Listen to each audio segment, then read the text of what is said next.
जगह से करीब 15 या 16 किलोमीटर की दूरी पर जो पब्लिक रैली होगी, जो प्रधानमंत्री का संबोधन होगा, यहाँ से करीब 18 किलोमीटर की दूरी पर है। लेकिन प्रधानमंत्री जैसे जैसे आगे बढ़ रहे हैं इस आईपी सर्कल से, फिर प्रधानमंत्री आगे बढ़ेंगे संजय सर्कल पर, और यहाँ पर भारी मात्रा में किसान है। देखिए, मंडिया कृषि प्रधान इलाका है और किसान उनका स्वागत करने के लिए आज पहुंच रहे हैं। आप अंदाजा लगा सकते हैं कैसे इन किसानों के लिए एक सम्मान की बात है। केंद्र सरकार ने किसानों को किस तरह से उनकी आय दुगनी करने के लिए फ्लैगशिप स्कीम तैयार की है, तो किसानों में कुछ हद तक खुशहाली है।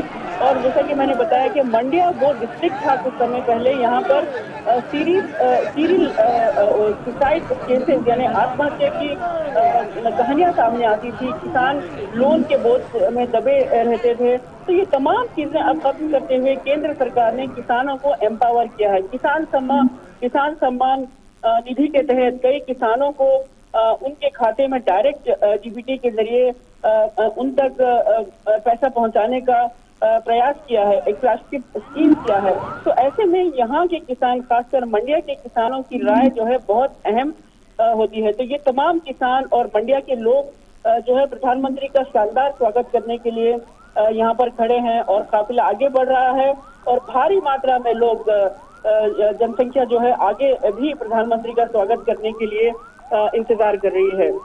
बिल्कुल आयशा, आपने यहाँ पर किसानों का जिक्र किया। छोटे छोटे गांव जो है, ये जो पूरे हाईवे के दोनों तरफ हैं, आज वो हम कह सकते हैं कि किस तरह से एक वर्ल्ड मैप पर आ जाएंगे। कनेक्टिविटी जो है, जब वो जो सड़कें जो जोड़ती हैं, वो एक नई ही वहां पर जो पूरी इकोनॉमी है उसको वहां पे एक विकसित करती हैं।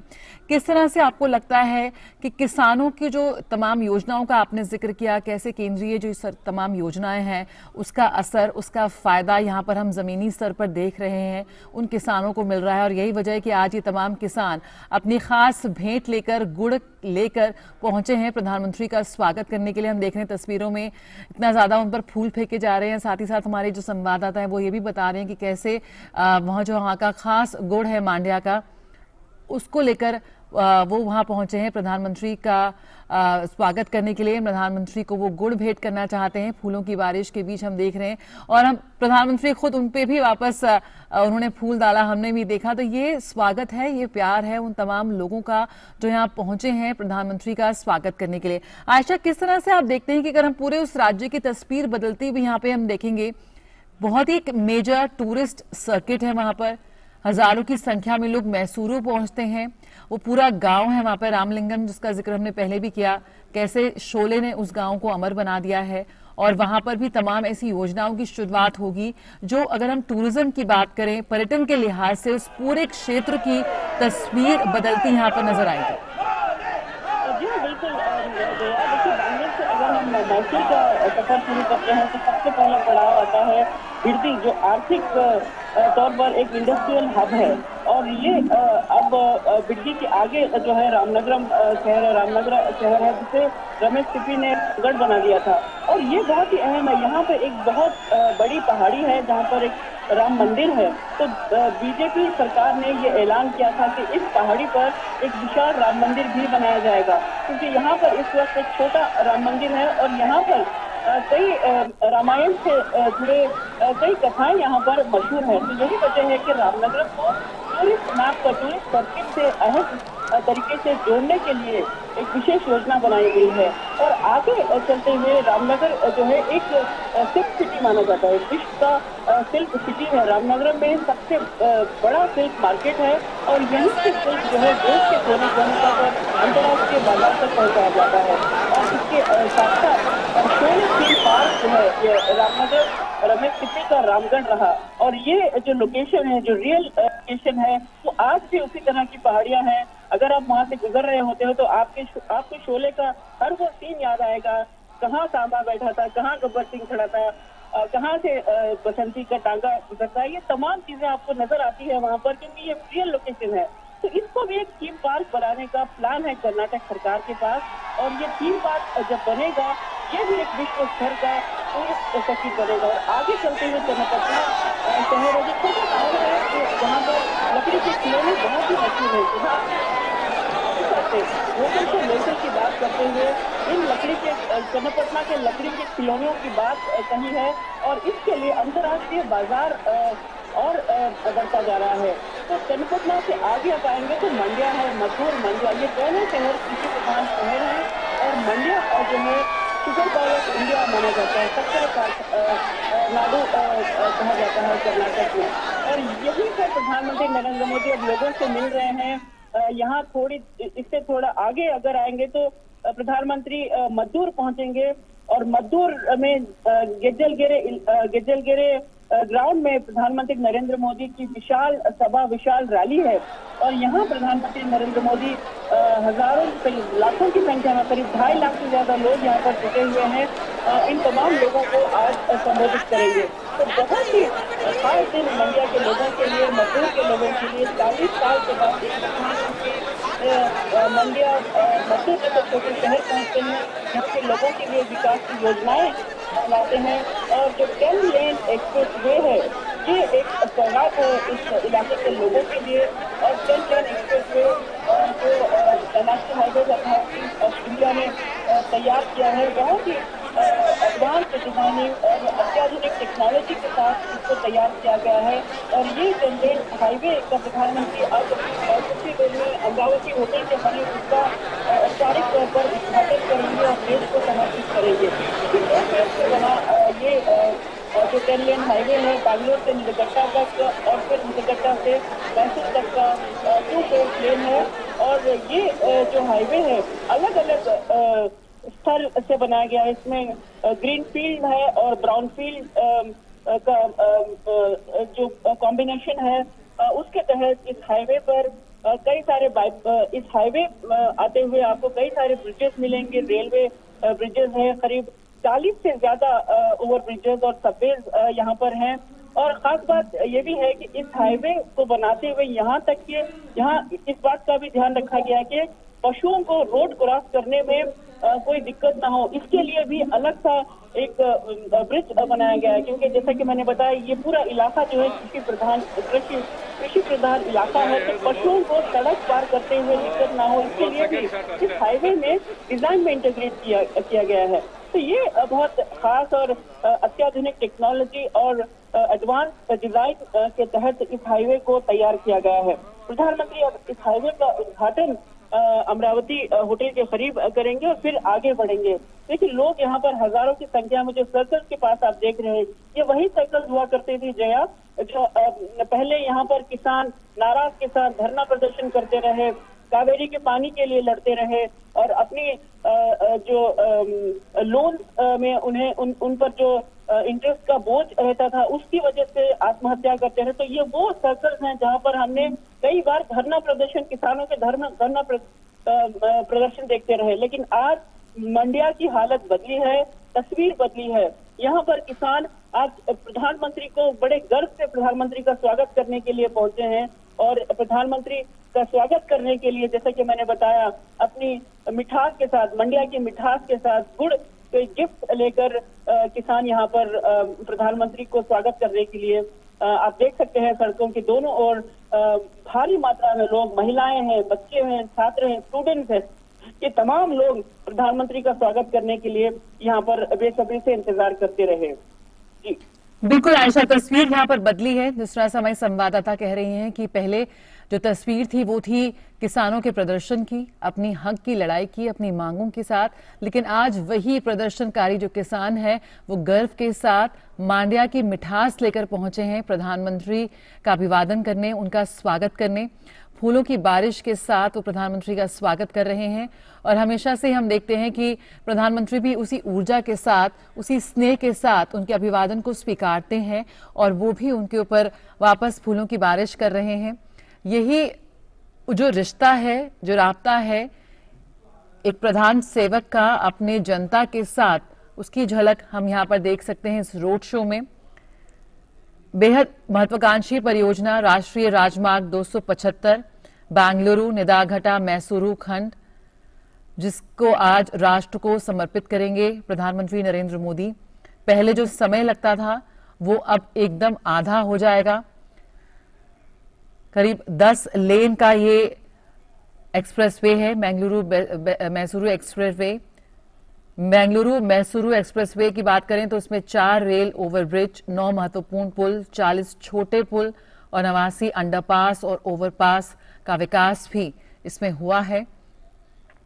बेहद कम समय में ये बनकर तैयार हुआ है, जिसे आज प्रधानमंत्री अपने राष्ट्र को समर्पित करने जा रहे हैं।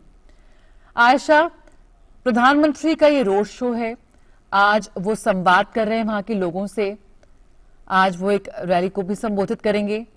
किस तरह से लगता है आपको कि ये जो चुनावी हलचल है वो आज प्रधानमंत्री के वहां पहुंचने पर एक अलग ही रफ्तार पकड़ लेगी?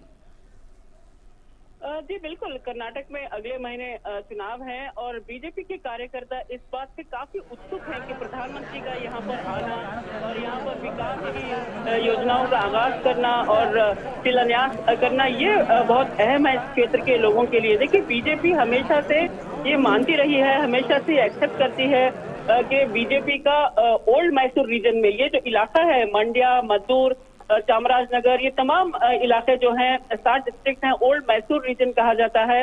और बीजेपी हमेशा से इस बात को एक्नॉलेज करती है कि इस क्षेत्र में बीजेपी को और मेहनत करनी होगी और यही वजह है कि लगातार बीजेपी के वरिष्ठ नेता, केंद्रीय मंत्री यहाँ पर आते रहे हैं और विश्वास लोगों में जताते रहे हैं, केंद्र सरकार की योजनाओं को दूर दूर तक पहुंचाते रहे हैं। तो ये ओल्ड मैसूर रीजन बहुत ही अहमियत रखता है बीजेपी के लिए और इस क्षेत्र में करीब 61 सीट है और बीजेपी के कार्यकर्ता ये मानते हैं कि इस क्षेत्र में अगर बीजेपी 30 या 35 सीट जीतने में कामयाब हो जाती है तो बीजेपी कर्नाटक में एक स्थिर सरकार बनाने में बीजेपी के लिए आसानी हो सकती है और बीजेपी अपनी जो विकास की गति है उसे बरकरार रख सकती है।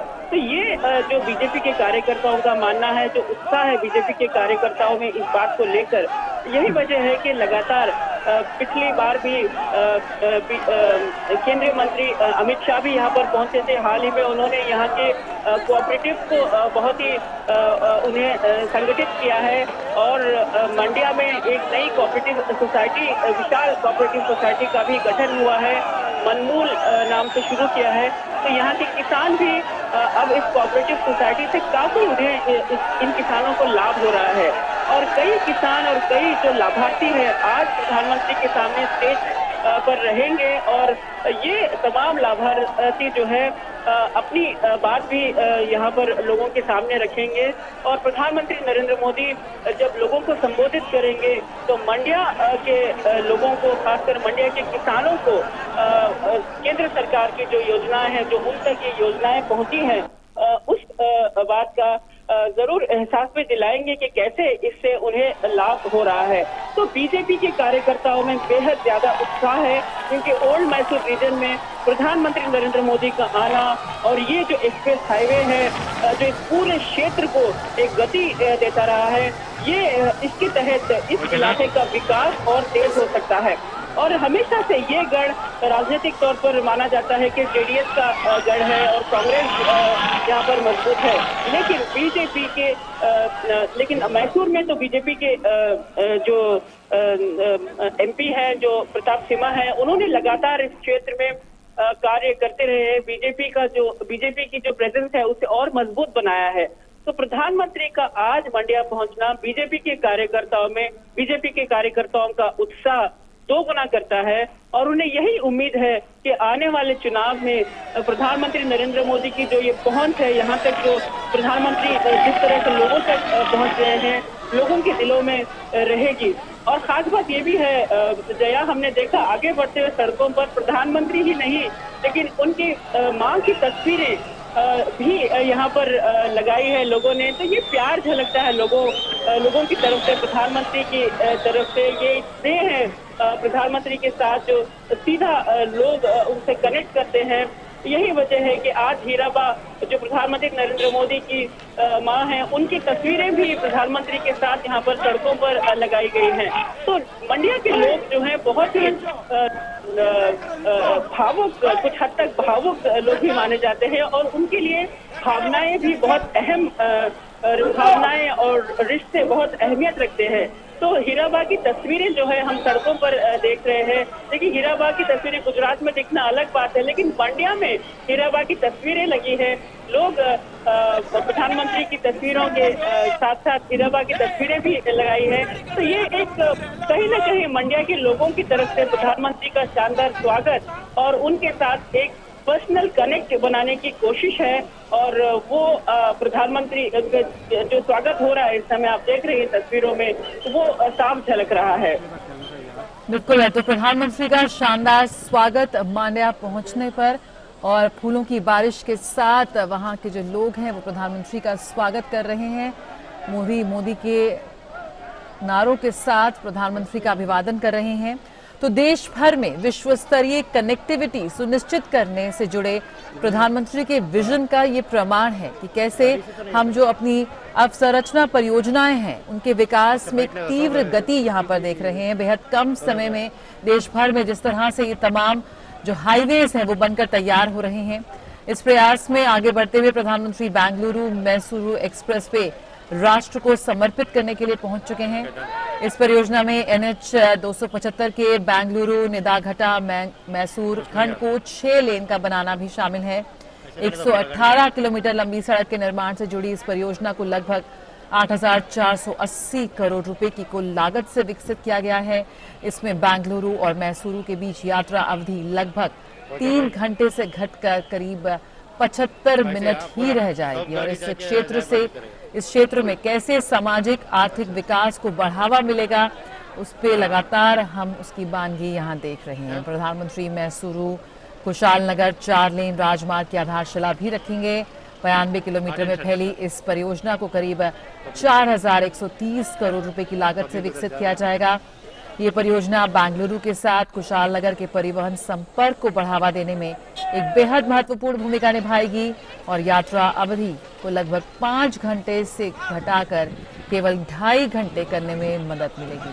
कह सकते हैं यात्रा की अवधि वर्तमान की तुलना में बिल्कुल आधी रह जाएगी। तो रोड शो यहाँ पर प्रधानमंत्री का मांड्या में आज पहुंचे हैं प्रधानमंत्री और बेहद शानदार स्वागत यहाँ पे किया जा रहा है।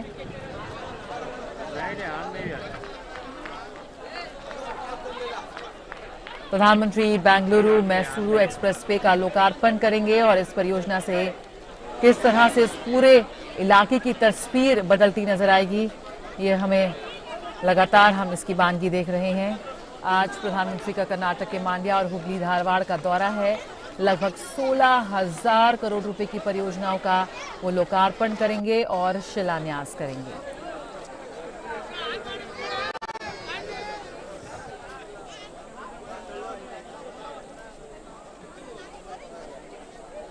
आयशा हमारे साथ जुड़ी हुई है।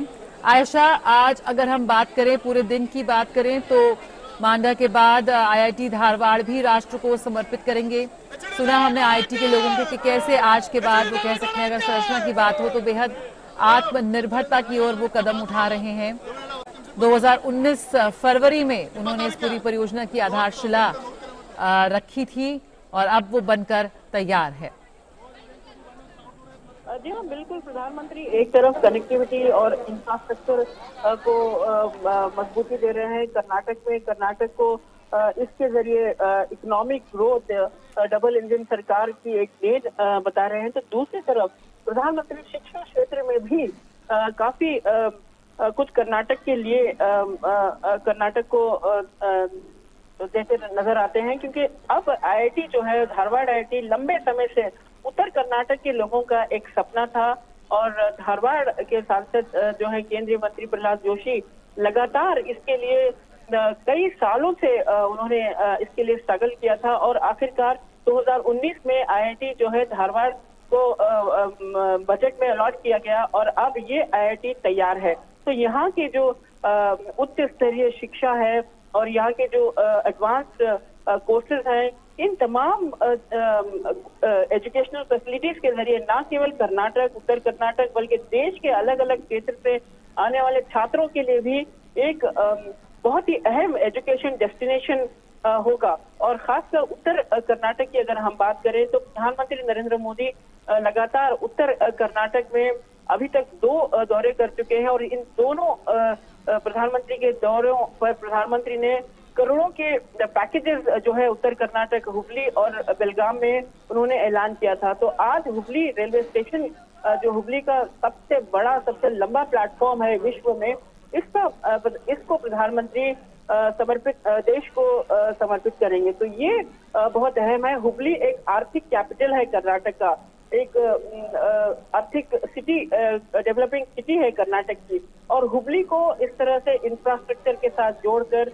यहाँ पर वर्ल्ड क्लास एमिनिटीज देकर प्रधानमंत्री नरेंद्र मोदी हुबली को एक वर्ल्ड क्लास सिटी और खासकर स्मार्ट सिटी की कई अलग अलग योजनाएं जो है इस शहर में लागू किए जा रहे हैं, उसके तहत हुबली एक वर्ल्ड क्लास सिटी के तौर पर तैयार होगी। देखिए, जैसे जैसे बड़े बड़े शहरों पर इंफ्रास्ट्रक्चर का दबाव बढ़ रहा है तो ये 2 टियर सिटीज जैसे हुबली, धारवाड़, बेलगाम, मांड्या, ये तमाम जो 2 टियर सिटीज है, इन सिटीज पर अब इन सिटीज में बेहतर इंफ्रास्ट्रक्चर की सुविधाएं देकर अब इन सिटीज को डेवलप करना होगा, ताकि जो इंडस्ट्रियलाइजेशन है, जो बड़े शहरों पर जैसे बैंगलोर पर दबाव है, तो ये तमाम एक्टिविटीज जो है धीरे धीरे इन टियर 2 सिटीज पर टियर 2 सिटीज जा सके। तो यही वजह है कि इन सिटीज में इंफ्रास्ट्रक्चर की बेहतर सुविधाएं, कनेक्टिविटी और एजुकेशनल फैसिलिटीज देकर प्रधानमंत्री नरेंद्र मोदी कर्नाटक को डबल इंजन सरकार का जो एक कर्नाटक के लोगों में एक नारा है, डबल इंजन सरकार के जरिए विकास, इसको जमीनी हकीकत बना रहे हैं। और ये जो है आज प्रधानमंत्री की तरफ से जो सौगात है हुबली के लोगों के लिए और मैसूर, बैंगलोर मैसूर लोगों के लिए, ये बहुत अहमियत है। देखिए, मैसूर हाईवे की बात अगर हम करें, ये मैसूर, बैंगलोर मैसूर के बीच ट्रैवल टाइम कम नहीं करता, बल्कि इसके जरिए आगे ऊटी, फिर कुशालनगर यानी कूर्ग जाना हो या फिर केरला जाना हो, तो इन तमाम क्षेत्रों को पहुंचने में आपका वक्त और कम होगा, यानी फ्यूल कंजम्पशन की कमी। और उसके बाद क्योंकि सड़कें हाईवे सड़क है, 8 लेन है, तो उसके बाद पब्लिक ट्रांसपोर्ट, बेहतर पब्लिक ट्रांसपोर्ट पर जोर दिया जाएगा। केंद्रीय मंत्री नितिन गडकरी ने हाल ही में प्रेस कॉन्फ्रेंस में ये कहा था कि अब हाईवे तो तैयार हो गया है, लेकिन अब इस हाईवे के साथ साथ बेहतर पब्लिक ट्रांसपोर्ट की तैयारी भी केंद्र सरकार कर रही है, क्योंकि इस हाईवे के जरिए बेहतरीन बस सर्विसेज अगर देंगे तो लोग कम से कम सड़कें, कार पर उतरेंगे, फ्यूल कंजप्शन कम होगा।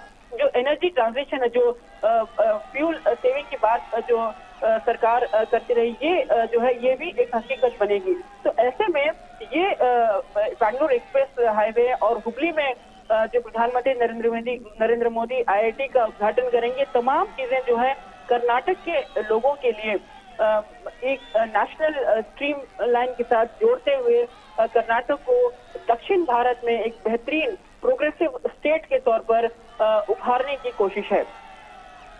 बिल्कुल सही कहा आयशा ने कि ये सिर्फ बैंगलोर और मैसूर के बीच की दूरी कम नहीं कर रहा, बल्कि श्रीरंगपटना की बात करें, कुर्ग की बात करें, ऊटी और केरल जैसे क्षेत्रों तक भी जो पहुंच है उसको और बेहतर करने की और पर्यटन क्षमता को बढ़ावा देने की क्षमता रखता है ये पूरा हाईवे जो है। जिस तरह से हम लगातार ये बात कह रहे हैं कि कैसे ये सड़कें अपनी पहुंच बढ़ा रही हैं, कैसे ये तमाम उन लोगों को, उन क्षेत्रों के लोगों को, उनकी तस्वीर बदलेगी, उनके जीवन को बदलेगी। आयशा, यहाँ पर आपने टूरिज्म की बात करी, पर्यटन की बात करी, किसानों के उनको सही मूल्य मिले, उनको अपना सही मेहनत का फल मिले, सही उनको आमदनी हो, किस तरह से तमाम योजनाएं हैं जो उन तक पहुंच रही है, उनकी तस्वीर को बदल रही है, उनके जीवन को बदल रही है, उसका भी हमने जिक्र किया। और यही वजह है वो आज अपनी मांड्या की मिठास लेकर यहाँ पहुंचे हैं। कैसे आप देख रही हैं, कौन सी जो तमाम योजनाएं जो चलती हैं यहाँ पर राजधानी दिल्ली से, यहाँ के राजनीतिक गलियारों से, वहाँ वो जमीनी स्तर पर पहुंच रही है और वहाँ के लोगों के जीवन को एक बड़ा बदलाव दे रही हैं? देखिए, सबसे पहले तो प्रधानमंत्री नरेंद्र मोदी ने किसान सम्मान योजना के तहत किसानों को एम्पावर किया है। किसानों को किस्तों में, अलग अलग किस्तों में, 3 किस्तों में डायरेक्टली उनके खाते में केंद्र सरकार की तरफ से 2000 रुपए की निधि पहुंचाते रहे। देखिए, खासकर छोटे किसानों के लिए ये निधि बहुत अहमियत रखती है, क्योंकि ये इस पैसों के जरिए कुछ ना कुछ अपनी छोटी मशीनरी हो या फिर बीज हो, ये खरीदने में उन्हें काम आता है। तो बड़े किसान भले ही इससे ज्यादा प्रभावित ना हो, लेकिन छोटे किसानों के लिए बहुत अहमियत है। इसके तहत कर्नाटक में करीब 2.5 लाख से ज्यादा किसानों को हर क्षेत्र में, यादगीर हो या फिर हुगली, बेलगाम, बैंगलोर के ग्रामीण इलाके और मंडिया में, क्योंकि मंडिया में सबसे ज्यादा तादाद किसानों की है, तो यहाँ पर किसान सम्मान निधि के तहत किसानों को इसके जरिए बहुत ही लाभ मिलता रहा है। और किसान हमेशा से ये कहते रहे हैं कि कैसे इस निधि के जरिए उन्हें अब ज्यादा कर्ज पर डिपेंड नहीं करना होता। देखिए, इस क्षेत्र में किसान पहले ज्यादा कर्ज के बोझ में दबे रहते थे और यही वजह थी कि यहाँ पर लगातार आत्महत्याओं का सिलसिला होता रहा। लेकिन अब ये नजर नहीं आता, मंडिया की हालत बदली है। कर्नाटक में किसान कहीं आत्महत्या करते हुए कोई खबर सामने नहीं आती, क्योंकि किसानों के पास जरिया है, किसानों के पास अपनी आय को, अपनी जो इनकम है उसे डबल करने के कई जरिए हैं। अब किसानों के लिए मिलेट्स के जरिए अपनी आय और अपनी जो प्रोडक्ट है उसे बढ़ावा, उसको डबल करने की किसानों के पास उसका जरिया है। मंडिया क्षेत्र जो है रागी के लिए जाना जाता है। ये मिलेट का सबसे अहम क्रॉप है रागी, और यहाँ पर किसान रागी के जरिए अब कैसे, अब जिस तरह से केंद्र सरकार मिलेट को बढ़ावा दे रही है और सरकार अंतर्राष्ट्रीय मिलेट वर्ष मना रही है, ऐसे में मंडिया के किसानों के लिए कई इनकम के सोर्सेज हैं, कई जरिए हैं। और मंडिया के किसान भी अब रागी को महज यहाँ का साधारण लोकल फूड के अलावा अब इसे अंतर्राष्ट्रीय बाजार में अलग अलग तरीके से पेश करने के लिए किसान तैयारी कर रहे हैं। तो मिलेट्स के जरिए मंडिया के किसानों के लिए बहुत अहम बाजार खुल रहा है, तो ये उनको एम्पावर कर रहा है। और उसके अलावा जो कर्नाटक सरकार है, कर्नाटक सरकार ने भी यहाँ के किसानों को लोन, जो लोन कर्ज के तरह दबे रहते थे किसान, उसके लिए भी सरकार ने एक कानून पारित किया था और कहा था कि किसानों को एक फिक्स परसेंटेज के तहत लोन दिया जाए और उन पर ज्यादा दबाव ना डाला जाए। तो उसके बाद किसानों में ये जो परेशानी थी वो भी कम हो गई है। और इसके साथ साथ किसानों के लिए जो अब इस सड़क के जरिए किसानों के लिए अपने उत्पाद, अपने शुगर केन जो क्रॉप है उसको फैक्ट्रियों तक, कारखानों तक पहुंचाने के लिए अब किसानों को ज्यादा वक्त जाया नहीं करना पड़ेगा। ये भी एक अहम है और इसके जरिए किसान तेज गति से अपना जो प्रोड्यूस है, अपना जो क्रॉप कारखानों तक पहुंचाते हैं, उसको उसे भी इस सड़क के जरिए किसानों को बल मिल सकता है। तो किसानों की अगर हम बात करें तो मंडिया वो शहर है, मंडिया वो क्षेत्र है जहां पर किसानों की अगर खुशहाली है तो ये माना जा सकता है कि इस पूरे क्षेत्र में खुशहाली आ सकती है। तो ये अहम बात है और प्रधानमंत्री नरेंद्र मोदी किसानों को एम्पावर करने के लिए जो कोशिशें करते रहे, मंडिया के किसानों तक ये तमाम कोशिशें पहुंचती रही है। बिल्कुल, इस वक्त हम देख सकते हैं किस तरह से प्रधानमंत्री इस वक्त एक रोड शो कर रहे हैं मांड्या में, कर्नाटक के मांड्या में रोड शो उनका जारी है। बड़ी संख्या में लोगों की भीड़ सड़कों के दोनों ओर लंबी कतारों में खड़ी है और प्रधानमंत्री की गाड़ी पर उन पर फूलों की बारिश की जा रही है।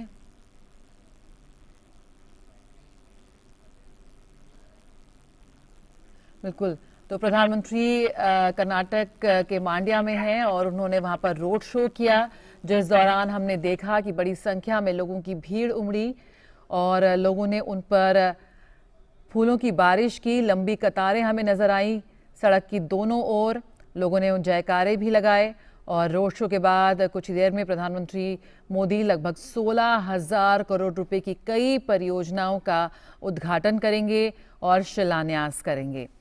तो आज प्रधानमंत्री कर्नाटक के दौरे पर हैं। कर्नाटक से मैसूर पहुंचेंगे और बेंगलोर मैसूरू एक्सप्रेसवे का वो उद्घाटन करेंगे और ये एक्सप्रेसवे दोनों शहरों के बीच की यात्रा को 3 घंटे से घटाकर जो समय है वो लगभग 75 मिनट कर देगा। लेकिन सिर्फ यहाँ बेंगलुरु मैसूरू की बात नहीं हो रही है, तमाम जो आसपास के जो छोटे छोटे गांव हैं, जो इलाके हैं, हम बात करें कुर्ग की, हम बात करें ऊटी की, और यहाँ तक कि केरल तक भी इसका जो असर है वो नज़र आएगा। किस तरह से इस पूरे इलाके की तस्वीर बदलेगी इस विकास की सड़कों के ज़रिए हम देखेंगे। और उसके बाद प्रधानमंत्री नरेंद्र मोदी श्री सिद्धा रोड स्वामी जी हुबली स्टेशन पर दुनिया के सबसे लंबे रेलवे प्लेटफॉर्म का उद्घाटन भी करेंगे। हाल ही में Guinness book of world record ने इसको मान्यता दी है। इस रिकॉर्ड को करीब 20 करोड़ की लागत से ये जो प्लेटफॉर्म है वो बनाया गया है। और भी तमाम योजनाओं की प्रधानमंत्री लीव रखेंगे। ग्रामीण इलाकों की बात करें तो धारवाड़ के ग्रामीण इलाकों में जल आपूर्ति को और बढ़ाने के लिए प्रधानमंत्री धारवाड़ बहुग्राम जल आपूर्ति योजना की आधारशिला रखेंगे। तो बेहद अहम है ये प्रधानमंत्री का दौरा। कई सौगातें लेकर आए हैं आज वो कर्नाटक के लोगों के लिए। आयशा, यहाँ पर हम किसानों की बात कर रहे हैं, किस तरह से किसानों को सशक्त किया जा रहा है। लेकिन अगर हम बात करें व्यापार की, बेंगलुरु आईटी सिटी कहा जाता है, हमारे देश की सिलिकॉन वैली कहा जाता है। किस तरह से आप देखते हैं जब बात होती कनेक्टिविटी की, तमाम तरह के समिट्स इस वक्त G20 की जब अध्यक्षता की बात हो रही है, तमाम तरह के समिट्स हम कर रहे हैं। पूरे विश्व भर से जो डेलीगेशंस हैं, जो व्यापारी मंडल है वो आज पहुंच रहा है भारत कोई द मोस्ट फेवर्ड नेशन की हम बात करें, अगर बिज़नेस की बात करें, ईज़ ऑफ डूइंग बिज़नेस की बात करें, तमाम जो चीज़ें हैं वो अब भारत के नाम के साथ जुड़ गई हैं। किस तरह से लगता है अब आपको ये जो तमाम जो कनेक्टिविटी पर बहुत ज़्यादा ध्यान सरकार की ओर से दिया जा रहा है, कहीं ना कहीं जो उसका पूरा रिपल इफेक्ट है वो यहाँ पर भी नज़र आएगा। अगर हम बात करें पूरे देश के व्यापार को बढ़ाने की, जो हमारी जो फास्टेस्ट ग्रोइंग इकोनॉमी है उसे और पंख देने की। जी हाँ, देखिए बैंगलोर भारत का सिलिकॉन सिटी माना जाता है और बैंगलोर वो शहर है जो ग्लोबल मैप पर आईटी के लिए जाना जाता है। और अब ये बैंगलोर शहर से जो आईटी इंडस्ट्री की ग्रोथ हुई, अब इसको बैंगलोर से बाहर लाने की कोशिश है। और यही वजह है कि इसे अब मैसूर, मैंगलोर, हुबली, बेलगाम और धारवाड़ जैसे टियर 2 सिटीज में आईटी इंडस्ट्रीज की ग्रोथ के लिए फैसिलिटीज तैयार की जा रही हैं। और विश्व स्तर पर देखा जाए तो बैंगलोर G20 में भी बैंगलोर वो डेस्टिनेशन है जहां से कई डेलीगेट बैंगलोर के आईटी हब और Indian institute of science research institute आते हैं और यहाँ पर यहाँ के जो सक्सेस स्टोरीज है उसे देखना चाहते हैं। हमने देखा बैंगलोर में जितने भी G20 मीट हुए, यहाँ पर तमाम डेलीगेट जो है इंडियन इंस्टीट्यूट ऑफ साइंस के सक्सेस स्टोरीज देखना चाहते रहे, जो patent Indian institute of science ने तैयार किए उन्हें देखना चाहते रहे। और ये इन्फोसिस जैसे वर्ल्ड क्लास ग्लोबल जायंट जो आईटी कंपनी है वहां का दौरा किया।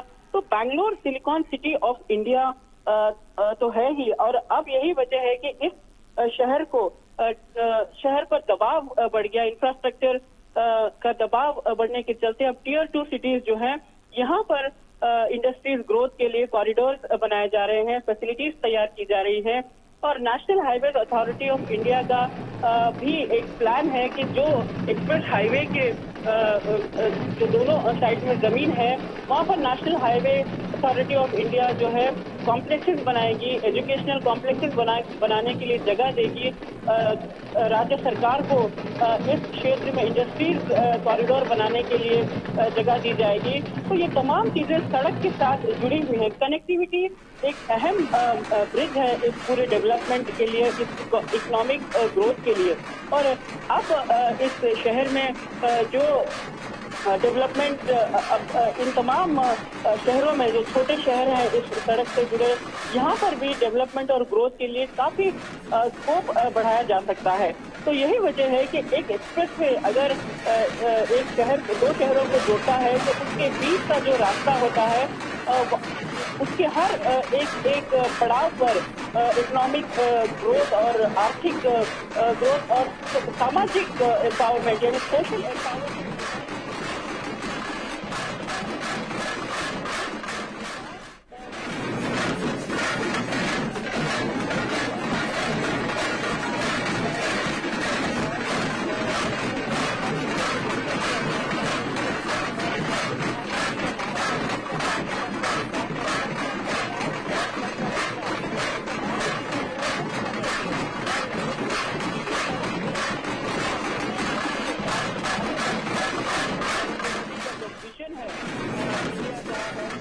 का ये बुरा होता है। प्रधानमंत्री नरेंद्र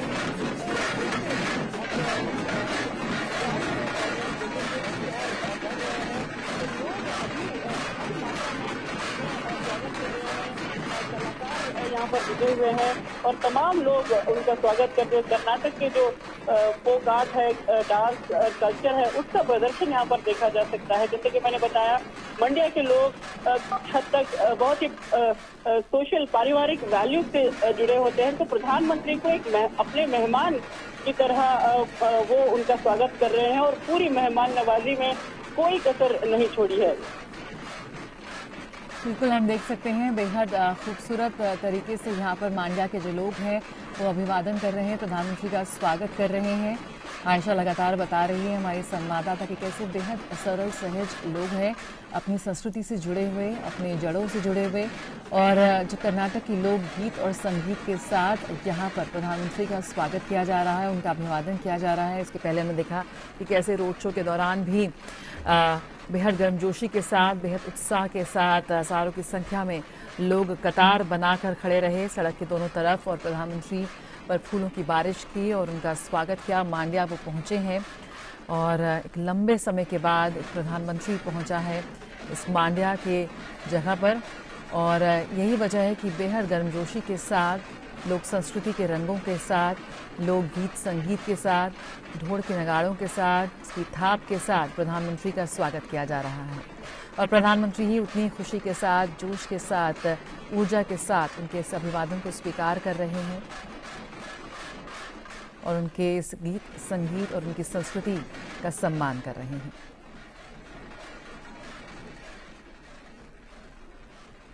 लगभग 16,000 करोड़ रुपए की परियोजनाओं का लोकार्पण और शिलान्यास करने जा रहे हैं प्रधानमंत्री। आज कर्नाटक के मांड्या और हुबली धारवाड़ के दौरे पर हैं। बेहद महत्वपूर्ण ये दौरा है जहां इस पूरे इलाके के लोगों की जिंदगी में एक बड़ा बदलाव वो लाने वाला है।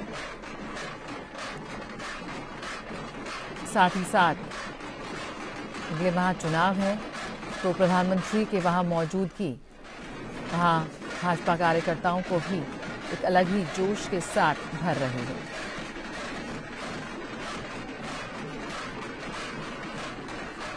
आयशा, हम कह सकते हैं कि इस वक्त जो भारत है वो वर्ल्ड मैप पर एक बेहद प्रमुख पोजीशन पर आ गया है। पूरा विश्व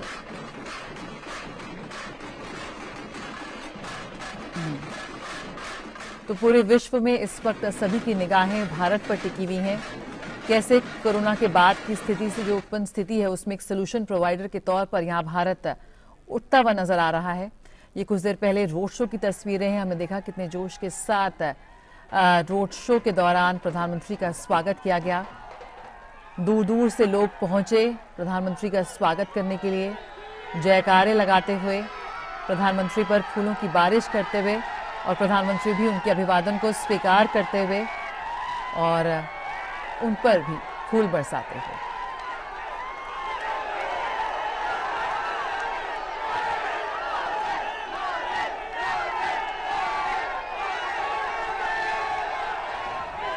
मौसम भी वहाँ गर्म रहता है, लेकिन इतनी धूप में और गर्मी के बावजूद हम देख सकते हैं कि बड़ी संख्या में लोग पहुंचे हैं। और जैसा कि हमारी संवाददाता बता रही थी कि सिर्फ फूल लेकर ही नहीं पहुंचे हैं, बल्कि मांड्या की मिठास लेकर पहुंचे हैं। किसान अपना गुड़ लेकर पहुंचे हैं प्रधानमंत्री का मुंह मीठा करने के लिए, उनका अभिवादन करने के लिए, उन्हें शुक्रिया अदा करने के लिए। क्योंकि कुछ समय पहले तस्वीर कुछ और होती थी। तस्वीर होती थी जब किसान प्रदर्शन कर रहे हैं, लेकिन अब किसान यहाँ पर फूल लेकर स्वागत कर रहे हैं प्रधानमंत्री का।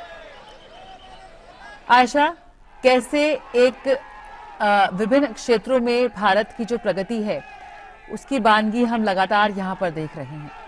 आज वेस्टर्न टेक्नोलॉजी के कंज्यूमर के तौर पर नहीं, बल्कि टेक्नोलॉजी जनरेटर के तौर पर भारत की पहचान हो रही है। कैसे आप देखती हैं कि ये जो तमाम योजनाएं हैं, ये ना सिर्फ पंक्ति में खड़े आखिरी व्यक्ति को एक सम्मानजनक जीवन देने का, एक हौसला बढ़ाने का उन्हें मौका दे रही है, उन्हें अवसर दे रही है, साथ ही साथ वर्ल्ड मैप पर जो भारत की जो पोजीशन है उसे और भी ज्यादा मजबूत कर रही है। जी हाँ, बिल्कुल सही कहा जया आपने। ये बात सामने नजर आती है जब G20 की जो भारत की अध्यक्षता में जो मीटिंग्स हो रही हैं अलग अलग शहरों में, ये साफ तस्वीर जो है G20 देशों के सामने भी नजर आती है। और जब इस G20 बैठक में डेलीगेट्स भारत की उन तमाम फ्लैगशिप स्कीम्स के बारे में बात करते हैं, उसे जानने की कोशिश करते हैं, खासकर कुछ लो इनकम नेशंस वो चाहते हैं कि भारत ने जो लोगों के लिए फ्लैगशिप स्कीम्स तैयार की है, वेलफेयर स्कीम्स तैयार की है, ये उनके देश में उन्हें डुप्लीकेट करने में भारत मदद करे। तो ये एक उदाहरण बनता है कि कैसे प्रधानमंत्री नरेंद्र मोदी ने अपने नेतृत्व में इन तमाम योजनाओं को उस दिशा में तैयार किया है जिस तरह से देश का हर एक शख्स को यानी last man in the Q तक उसका लाभ मिले। तो ये जो योजनाएं हैं, विदेशी जो दूसरे कंट्रीज हैं, जो लो इनकम नेशंस हैं, वो चाहते हैं कि अपने देश में इस तरह से बेस्ट प्रैक्टिसेस इंप्लीमेंट किया जाए। तो हमने देखा कि कैसे हेल्थ क्षेत्र हो या फिर एनर्जी ट्रांजिशन क्षेत्र हो, ईंधन क्षेत्र हो या फिर अलग अलग फाइनेंस क्षेत्र हो, इन तमाम क्षेत्र में G20 के मंच पर भारत ने अपनी तरफ से फ्लैगशिप स्कीम्स टेक्नोलॉजी के साथ कैसे विकास की योजनाओं को अंजाम दिया जा सकता है, ये प्रदर्शित किया है। और खास बात, पैंडेमिक के दौरान भारत ने जो प्रधानमंत्री नरेंद्र मोदी ने जो वैक्सीन डिप्लोमेसी शुरू की थी, ये हर G20 के मंच पर नजर आता है और हर देश इस बात को एक्नॉलेज करता है कि ये जो है जिस तरह से वैक्सीन डिप्लोमेसी प्रधानमंत्री ने शुरू किया था, इसके लिए कई देश भारत के तरफ आभार प्रकट करते हैं। और भारत ने उस दौरान जो टेक्नोलॉजी का उपयोग किया वैक्सीन के लिए हो या फिर कोरोना डिटेक्शन के लिए हो, टेक्नोलॉजी का जो भरपूर इस्तेमाल किया, ये भी विश्व के सामने है। और अगर हम डिफेंस के क्षेत्र में देखें तो भारत ने इंडिजिनस टेक्नोलॉजी के जरिए और इसरो के जरिए भारत ने जो अपनी इंडिजिनस टेक्नोलॉजी तैयार की है, ये तमाम चीजें भारत को विश्व में एक लीडरशिप के रोल में, खासकर global south, voice of global south के रोल में भारत को देखा जा सकता है। और कई जो देश हैं भारत के इन प्रयासों की सराहना करते हैं। यूएस जैसा देश भी भारत के साथ स्टार्टअप में की पार्टनरशिप बनाना चाहता है, स्टार्टअप स्ट्रेटेजिक पार्टनरशिप बनाना चाहता है। और यूएस अपनी तरफ से भारत को एक अहम पार्टनर मानता है इकोनॉमिक क्षेत्र में या फिर डिफेंस क्षेत्र में। तो हर एरिया में, हर क्षेत्र में, हर सेक्टर में भारत ने किसी न किसी तरह से एक लीडरशिप के कई उदाहरण आगे रखे हैं। और जैसे कि पिछली बार मंच पर शिमोगा में कर्नाटक के पूर्व मुख्यमंत्री BS येडियुरप्पा ने कहा कि प्रधानमंत्री नरेंद्र मोदी का नेतृत्व न केवल देश में बल्कि विश्व में सराहा जाता है। और उन्होंने कुवेम्पो, कर्नाटक के राष्ट्रीय कवि कुवेम्पो के कविताओं से उन्होंने कुछ उदाहरण दिए और कहा कि जो कुवेम्पो विश्व मानव की बात करते थे, आज वो विश्व के कई नेताओं के सामने प्रधानमंत्री नरेंद्र मोदी के रूप में नजर आते हैं। तो ऐसे में भारत एक लीडरशिप का रोल धारण करते हुए डेवलपमेंट के पद पर, डेवलपमेंट के एक्सप्रेस वे पर आगे बढ़ रहा है। और भारत का जो विजन है, प्रधानमंत्री नरेंद्र मोदी का जो विजन है, ये एक उदाहरण है। और G20 की अध्यक्षता इस वक्त भारत के पास है। तो ऐसे में भारत के लिए ये अहम बन जाता है कि भारत अपने देश के लोगों को एम्पावर करने के साथ साथ कैसे ग्लोबल साउथ की एक वॉइस बने और ग्लोबल साउथ के अलग अलग क्षेत्रों में भारत अपनी बेस्ट प्रैक्टिसेस का प्रदर्शन भी करे। बिल्कुल, किस तरह से भारत आज तमाम क्षेत्रों में अपनी मौजूदगी दर्ज करा रहा है, किस तरह से एक नेतृत्व की भूमिका में यहाँ पर निकल कर आ रहा है, उसकी बानगी हम यहाँ साफ देख सकते हैं।